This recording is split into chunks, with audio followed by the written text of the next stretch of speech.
आज हम movie explain कर रहे हैं घोस्टबस्टर आफ्टर लाइफ, जहाँ पर सालों से कैद एक पावरफुल मॉन्स्टर आजाद हो जाता है और उसको पकड़ने के लिए आते हैं कुछ यंगस्टर्स। मूवी के स्टार्ट में हम फेमस घोस्ट हंटर डॉक्टर इगोन को देखते हैं, जो किसी पुरानी माइन से घोस्ट को ट्रैप कर ला रहे थे। तभी एक अजीब सी पावर उनकी गाड़ी पर अटैक करती है, मगर बैलेंस बिगड़ने की वजह से उनकी कार का एक्सीडेंट हो जाता है और एक्सीडेंट की वजह से उनकी कार उल्ट जाती है। लेकिन डॉक्टर इगोन किसी तरह अपनी कार से बाहर आ जाते हैं और वो अपने घर की तरफ जाने लगते हैं। लेकिन रास्ते में डॉक्टर इगोन ने कई ज्यादा ट्रैप्स को लगाया हुआ था। अब डॉक्टर इगोन घोस्ट पकड़ने वाली मशीन को चला देते हैं, मगर घोस्ट पकड़ने वाली मशीन अचानक खराब हो जाती है।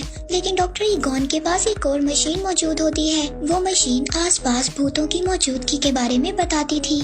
तभी वहाँ पर धुएं में से एक अजीब सा घोस्ट सामने आता है और वो घोस्ट पावर डॉक्टर इगोन को मारकर दोबारा माइंस में चली जाती है। इसके बाद सीन शिफ्ट होता है शिकागो की तरफ, जहाँ पर हम डॉक्टर इगोन की बेटी कैली को देखते हैं, जो अपने 2 बच्चों ट्रेवर और फीबी के साथ रहती थी। तभी दरवाजे पर मकान मालिक आता है और वो कैली से घर का रेंट मांगता है। कैली उस मकान मालिक को कहती है कि कुछ दिन पहले ही उसके फादर की डेथ हुई है और उनके माली हालात बहुत ज्यादा खराब हैं। लेकिन मालिक मकान कैली की एक बात को भी नहीं सुनता और वो उन लोगों को घर से निकल जाने का कहता है। इसके बाद कैली अपने दोनों बच्चों को लेकर अपने फादर के घर चली जाती है, जहाँ पर प्रेजेंट ही में उसके फादर की डेथ हुई थी। कैली अब ये सब अपने बच्चों को बताती है। फीबी और ट्रेवर घर के इर्द गिर्द अजीब चीजों को देखकर काफी ज्यादा हैरान होते हैं। कैली अब उस घर के दरवाजे पर पहुंचती है, लेकिन कैली के पास कीज नहीं थी। अब कैली फीबी को दरवाजा खोलने के लिए कहती है। फीबी इन सब कामों में बहुत ज्यादा माहिर थी। फीबी आसानी से दरवाजा खोल लेती है। अब वो तीनों घर के अंदर आ जाते हैं। वो तीनों घर की चीजों को देख ही रहे होते हैं, तभी घर हिलने लगता है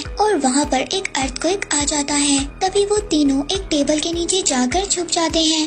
कैली अपने बच्चों से कहती है कि अब उन्हें इन अजीब चीजों के साथ रहने की आदत डालनी होगी, क्योंकि उन लोगों के पास अब कोई दूसरा घर नहीं है। तभी फीबी चेयर के नीचे देखती है कि वही घोस्ट का पता लगाने वाली मशीन थी। वो उसको उठा लेती है। तभी वहाँ पर डॉक्टर इगोन की पुरानी फ्रेंड आती है, जो कि घोस्टबस्टर टीम की असिस्टेंट थी। वो उनको बताती है कि विल में उनके नाम इस घर के अलावा और कुछ भी नहीं है। आगे वो लोग एक कैफे में जाते हैं, जहाँ पर ट्रेवर एक लड़की को देखता है। वो लड़की कैफे में काम करती थी। अब ट्रेवर उस लड़की को देखकर काफी ज्यादा इम्प्रेस होता है और वो भी कैफे में जॉब करने लग जाता है। कैली फीबी को समझाती है कि अब उन लोगों को यहीं पर रहना पड़ेगा और उसे भी यहाँ पर कुछ दोस्त बनाने चाहिए। अब रात को फीबी के रूम में रखा हुआ मीटर ऑन हो जाता है और उसमें लाइट्स जलने लगती हैं और विंडो के पास रखी हुई चेस नीचे गिर जाती है। अब फीबी को ये सब बातें बहुत ज्यादा अजीब लग रही थी, लेकिन वो चेस को ठीक कर दोबारा टेबल पर रख देती है। दूसरी तरफ ट्रेवर भी चीजों को चेक करने के लिए बाहर जाता है, जहाँ पर गैराज में उसको घोस्टबस्टर की पुरानी गाड़ी मिलती है। सुबह जब फीबी उठती है तो वो देखती है कि चेस की गोटी एक खुद ब खुद आगे आई हुई थी। अब फीबी को इस बात का एहसास होता है कि उनके अलावा इस घर में और भी कोई मौजूद है। फीबी चेस में अपनी चाल चल कर वहाँ से चली जाती है। इसके बाद हम फीबी को स्कूल जाते हुए देखते हैं। स्कूल पहुंचकर कैली उसके टीचर से मिलती है और उसके टीचर को फीबी का ध्यान रखने के लिए कहती है। फिर कैली कुछ पेंटिंग का सामान लेने के लिए मार्केट जाती है। मार्केट का ऑनर कैली को उसके फादर के बारे में कुछ बताता है। ऑनर कैली को बताता है कि उसके फादर बहुत ज्यादा अजीब थे। वो अपने फार्म हाउस पर कुछ न कुछ एक्सपेरिमेंट करते रहते थे। उधर दूसरी तरफ फीबी की फ्रेंडशिप एक लड़की से होती है, जिसको सुपरनेचुरल चीजों को रिकॉर्ड करने का बहुत शौक था। तभी वहाँ पर एक बार फिर अर्थक्वेक आता है, लेकिन फीबी देखती है कि वहाँ पर किसी को भी कोई असर नहीं होता। फीबी के टीचर उसको बताते हैं कि ऐसे अर्थक्वेक यहाँ पर आते रहते हैं और वो भी इन पर काफी ज्यादा रिसर्च कर रहे हैं। स्कूल के बाद फीबी का फ्रेंड उसको एक जगह पर जाने के लिए कहता है। फीबी का फ्रेंड उसको बताता है कि वो जगह बहुत ही ज्यादा अमेजिंग है। फीबी का दोस्त उसको पुरानी माइंस में लेकर आ जाता है। वो फीबी को बताता है कि पहले यहाँ पर बहुत से लोग काम करते थे और फिर आहिस्ता आहिस्ता वो लोग गायब होना शुरू हो गए। इसके बाद फीबी घर आ जाती है। वो घर आकर देखती है कि चेस खुद ब खुद चल रही है। और ये बात वो समझ आती है कि यहाँ पर कुछ ना कुछ गलत है। और तभी वहाँ पर रखा हुआ मीटर ऑन हो जाता है और उसमें लाइट्स जलने लगती हैं। वो मीटर फीबी को उसके ग्रैंडपा की चेयर तक ले आता है। फीबी उस मीटर को फॉलो करते हुए एक जगह पर पहुँचती है।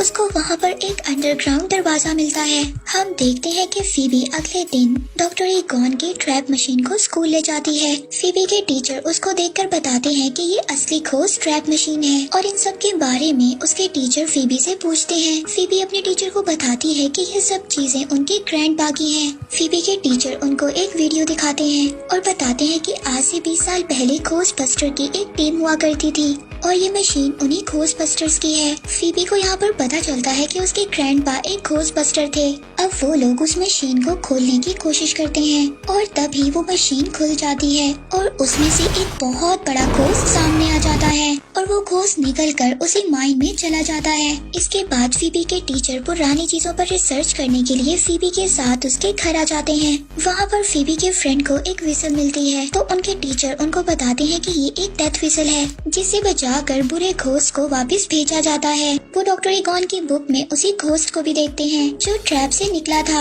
आगे हम ट्रेवर और उसी वेटर लड़की को देखते हैं जो सब अपने फ्रेंड्स के साथ घूमने माइंस में जा रहे थे और जब वहाँ पर वो लोग पहुँच जाते हैं तो कुछ घोस्ट वहाँ पर उन पर अटैक कर देते हैं जिससे वहाँ पर जमीन काफी ज्यादा हिलने लगती है और वो सब लोग डर कर वहाँ से भाग जाते हैं। दूसरी तरफ फीबी मीटर को फॉलो करते हुए डॉक्टर ईगॉन की लैब तक पहुँच जाती है। वहाँ पर फीबी डॉक्टर ईगॉन की और भी मशीनों को देखती है और फीबी उन मशीनों को समझने लगती है क्योंकि फीबी इन सब चीजों में बहुत ज्यादा माहिर थी। अब फीबी अपने ग्रैंडपा यानी कि डॉक्टर ईगॉन के बारे में और भी ज्यादा इंफॉर्मेशन लेने की कोशिश करती है। अब फीबी उस घोस्ट को पकड़ने की तैयारी करती है जिसको गलती से उसने ट्रैप से आजाद कर दिया था। फीबी कुछ मशीनों की हेल्प से और अपने फ्रेंड की हेल्प से उस घोस्ट को पकड़ने की कोशिश करती है जबकि वो घोस्ट जो लोहा खाता था वो उससे परेशान होकर सिटी की तरफ निकल जाता है। दूसरी तरफ हम ट्रेवर को देखते हैं जिसने बहुत ज्यादा दिनों की मेहनत के बाद अपने ग्रैंडपा यानी कि डॉक्टर ईगॉन की गाड़ी को ठीक कर लिया था और वो उनकी गाड़ी लेकर ड्राइव पर निकल जाता है। रास्ते में उसको फीबी और उसका दोस्त मिलते हैं। अब वो उसको सारी बात समझाते हैं। अब फीबी जब डॉक्टर ईगॉन की गाड़ी में बैठती है तो उसको वहाँ पर और भी ज्यादा गैजेट्स मिलते हैं। अब वो तीनों सिटी में निकल जाते हैं घोस्ट को पकड़ने के लिए। अब वो तीनों उस घोस्ट को पकड़ने में कामयाब हो जाते हैं जो घोस्ट लोहा खाता था, लेकिन उसको पकड़ने के दौरान उन तीनों ने सिटी की हालत को बहुत ज्यादा खराब कर दिया था जिसकी वजह से पुलिस उन तीनों को पकड़कर ले जाती है। अब फीबी अपनी मॉम को कॉल करने की बजाय अपने ग्रैंडपा यानी कि डॉक्टर ईगॉन के फ्रेंड को कॉल कर देती है। वो डॉक्टर ईगॉन के दोस्त को उनकी मौत के बारे में भी बताती है। डॉक्टर ईगॉन के दोस्त फीबी को बताते हैं डॉक्टर ईगॉन की डेथ तभी हो गई थी जब घोस्ट बस्टर टीम अलग हुई थी, लेकिन तभी टाइम खत्म हो जाता है और पुलिस वाले फीबी से फोन ले लेते हैं और तभी वहाँ पर कैली और फीबी के टीचर आ जाते हैं उन सबको छुड़वाने के लिए, लेकिन पुलिस डॉक्टर ईगॉन के सामान और गाड़ी को अपने पास ही रख लेती है। नेक्स्ट सीन में फीबी अपनी मॉम से पूछती है कि उन्होंने उसके ग्रैंडपा यानी कि डॉक्टर ईगॉन के बारे में सच क्यों नहीं बताया। कैली फीबी को बताती है कि उसके फादर इन कामों में आकर अपनी जिम्मेदारियों से भागना चाहते थे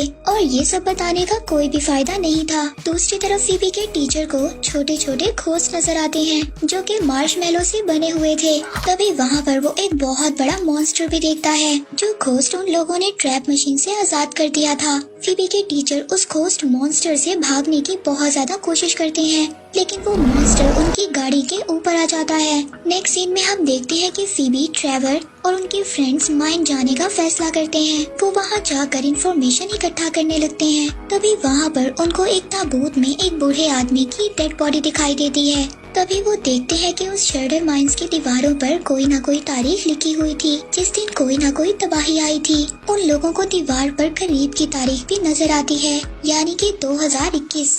इस साल में भी कुछ होने वाला है। तभी हम देखते हैं कि वो बूढ़ा आदमी जो ताबूत में बंद था वो अचानक जिंदा हो जाता है जिसे देखकर सभी बच्चे बहुत ज्यादा डर जाते हैं अब फीबी इस बात को डिसाइड करती है। उसके ग्रैंडपा बिल्कुल ठीक थे। वो डिसाइड करती है कि वो ये सारी बात अपनी मॉम को बताएगी। दूसरी तरफ कैली उस मीटर को फॉलो करते हुए अपने फादर के लैब तक पहुंच जाती है, जहां पर वो देखती है कि उसके फादर ने उसकी सभी पिक्चर्स को लगाया हुआ था। तभी कैली को इस बात का एहसास होता है कि उसके फादर उससे दूर से रूड थे, लेकिन वो उससे बहुत ज्यादा प्यार करते थे। तभी हम देखते हैं कि एक घोस्ट अचानक से कैली पर अटैक कर देता है। ये वही घोस्ट मॉन्स्टर था जिसने डॉक्टर ईगॉन को भी मारा था।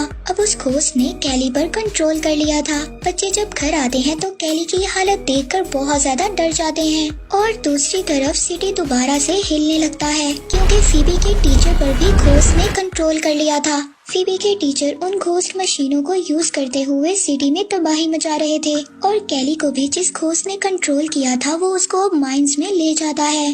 अब सभी बच्चे घोस्ट बस्टर का सूट पहनकर पुलिस स्टेशन निकल जाते हैं, और वहाँ से घोस्ट की मदद से जो घोस्ट लोहा खाता था जेल को तोड़ देते हैं, और वहाँ से दोबारा से अपनी मशीनों को हासिल कर लेते हैं। वो सभी लोग उन चीजों को लेकर दोबारा माइंस की तरफ चले जाते हैं। अब उन लोगों को पता चलता है कि कैली और फीबी के टीचर पर जिस घोस्ट ने कंट्रोल किया हुआ है वो घोस्ट कोई और नहीं बल्कि माइंस की हिफाजत करने के लिए है। और वहीं पर गॉजर भी आती है, जो इन अजीब क्रिएचर घोस्ट की गॉडेस थी। फीबी गॉडेस को डिस्ट्रैक्ट करने की कोशिश करती है। तभी फीबी के साथ ही बाकी घोस्ट पर अटैक कर देते हैं। इतने में कैली की बॉडी से घोस्ट निकल जाता है और वो उनको बचाकर वहाँ से ले जाते हैं, लेकिन फीबी के टीचर अभी भी घोस्ट के कंट्रोल में थे।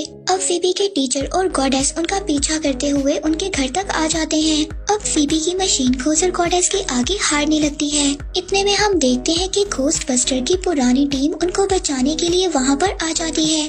ये वही लोग थे जो डॉक्टर ईगॉन के साथ काम करते थे। वो सभी लोग घोस्ट बस्टर्स होते हैं, मगर वो लोग भी गॉजर को हरा नहीं पाते। तभी फीबी की हेल्प करने के लिए डॉक्टर ईगॉन यानी कि उसके ग्रैंडपा वहाँ पर आ जाते हैं। अब वो सब लोग मिलकर गॉजर पर अटैक करते हैं, और जब वो लोग सब मिलकर गॉजर पर अटैक करते हैं तो वो लोग कामयाब हो जाते हैं, और फीबी का फ्रेंड भी मार्शमैलो मॉन्स्टर्स को मार देता है। तभी ट्रेवर को एक आइडिया आता है। वो अपनी गन से दोबारा से मशीन को एक्टिवेट कर देता है, जिसकी वजह से फील्ड में लगे ट्रैप दोबारा से एक्टिवेट हो जाते हैं। कैली वहाँ पर लगे स्विच को ऑन कर देती है, और गोजर के साथ साथ बाकी घोस्ट मॉन्स्टर्स भी उस मशीन ट्रैप में कैद हो जाते हैं। अब डॉक्टर ईगॉन के दोस्त भी उनसे माफी मांगते हैं, और कैली अपने फादर की सोल से गले लगती है। तभी उनकी सोल हमेशा के लिए चली जाती है। अब सभी मॉन्स्टर घोस्ट को पकड़ लिया था। अब सिटी में कोई भी मॉन्स्टर घोस्ट नहीं था, और हमें मूवी के लास्ट में दिखाया जाता है कि एक घोस्ट बस्टर का मेंबर